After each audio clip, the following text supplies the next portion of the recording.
Ladies and gentlemen, today I'm going to share with you my thoughts about what we have to expect from cryptocurrency in 2020 specifically, and also what to expect in the following decade. Now, if you've watched any of my videos before, Happy New Year and welcome back to the channel. If you're new here though, welcome again, and on this channel you'll find weekly videos about blockchain, cryptocurrency, and other innovative technologies ranging from easy to understand educational content, product reviews, personal cybersecurity tutorials, and all sorts of good stuff like that. So if that sounds like something you're into, please do not forget to hit that subscribe button down there along with the bell notification button so you can find out whenever I post new content.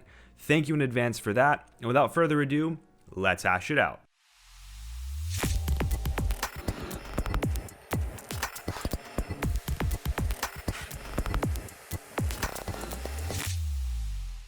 In technology, the start of a new decade is an exciting waypoint in what is usually exponential growth due to the fast pace of innovation from year to year.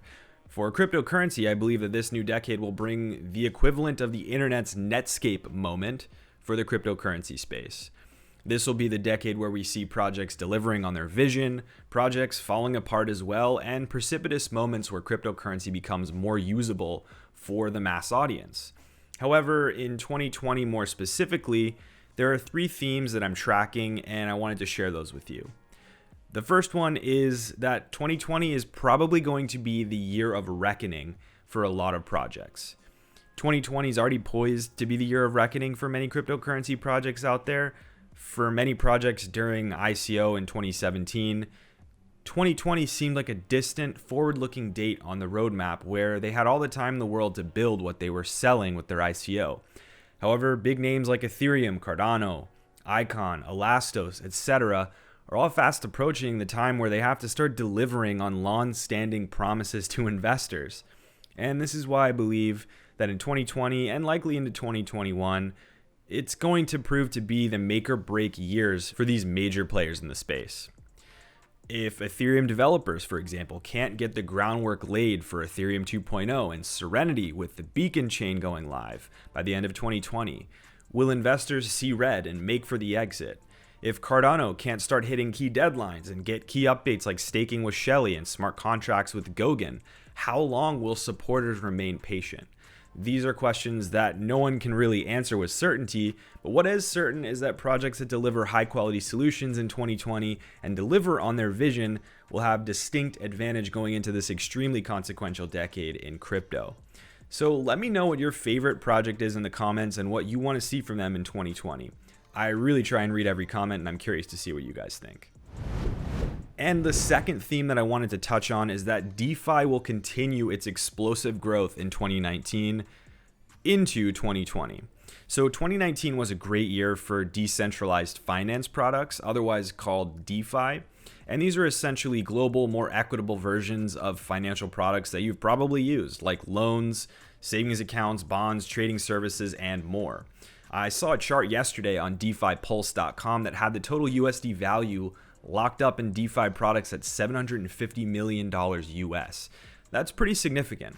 Now, there are DeFi products that are oriented towards one specific product or niche, and then others that are trying to be platforms to make other DeFi products.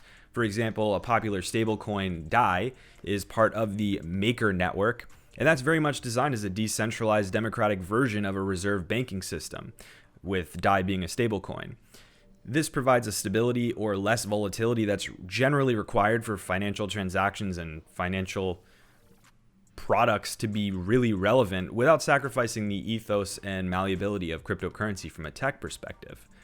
Maker is very much oriented towards being a platform for other DeFi products, but on the other hand, there are interest-earning products like BlockFi, Compound, and more that allow you to lend out your cryptocurrency holdings for interest.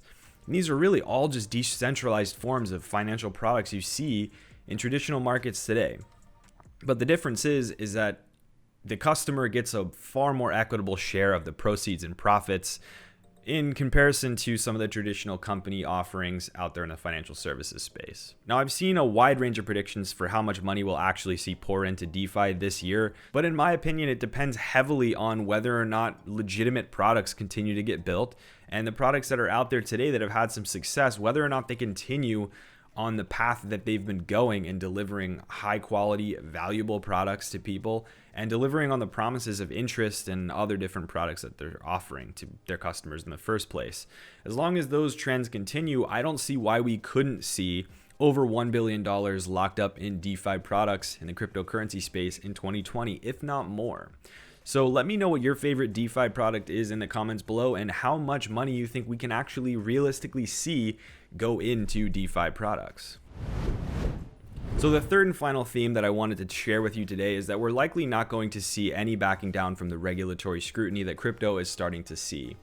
So virtually every year since the dawn of cryptocurrency and the events that unfolded with Silk Road and other popular illicit uses of cryptocurrencies, there's been this distinct animosity between certain lawmakers and the crypto space. Many people were shocked at the laissez-faire approach to ICOs in 2017, but the SEC has now started cracking down on those retroactively, with 2019 seeing Block One, the parent company behind EOS, and SiaCoin, the company behind that, starting to get fines and penalties incurred because of the way that they handled their ICOs way back in 2017, 2018.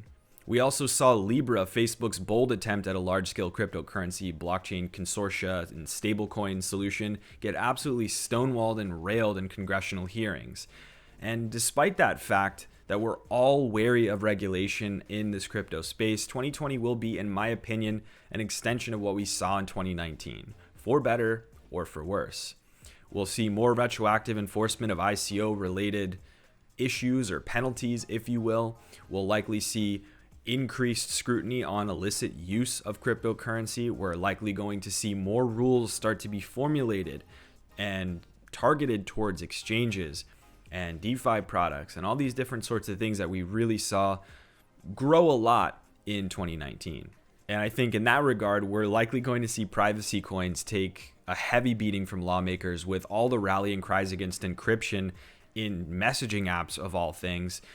It's going to be very tough to fight that battle for privacy coins in the lawmaking space, so we'll have to see and monitor how that's going to be. However, there will still be positives in this whole entire regulation spectrum.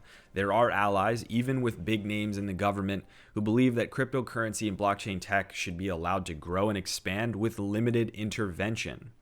Not only that, but I wouldn't actually mind more clear rules in terms of how taxes are treated with cryptocurrencies. I wouldn't mind more clear rules about what's allowed in an ICO or a token sale and what isn't. I'd be very curious to know about a lot of these things, especially when it comes to the technology side. And the reason why I think even though regulation is scary to a lot of people, clarity is a good thing. And when there's regulatory clarity, instead of spending tons of time and tons of money on regulation, trying to follow policy, trying to figure out what the laws are, trying to avoid litigation, these projects that sometimes have a limited budget can spend that time and money instead on building something valuable rather than trying to fight legal battles and worry about policy that they shouldn't have to worry about because it should be very clear. So take it from my perspective, and it's my opinion. Everyone has entitled to their own opinion. I think regulation, to an extent, is good and necessary.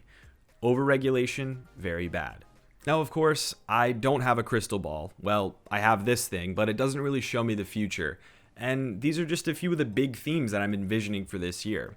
But I may make a second video with a few more that I'm considering to be imminent in 2020. So if you're interested in hearing more thoughts about that and beyond in crypto, or you have your own ideas about what we can expect in this decade or in this year specifically, definitely let me know down in the comments and we can have a chat about it. And as always, guys, thanks very much for watching, and don't forget to check out some more cool content. I'll link that up on the screen in just a second. Thanks very much again, guys. Cheers.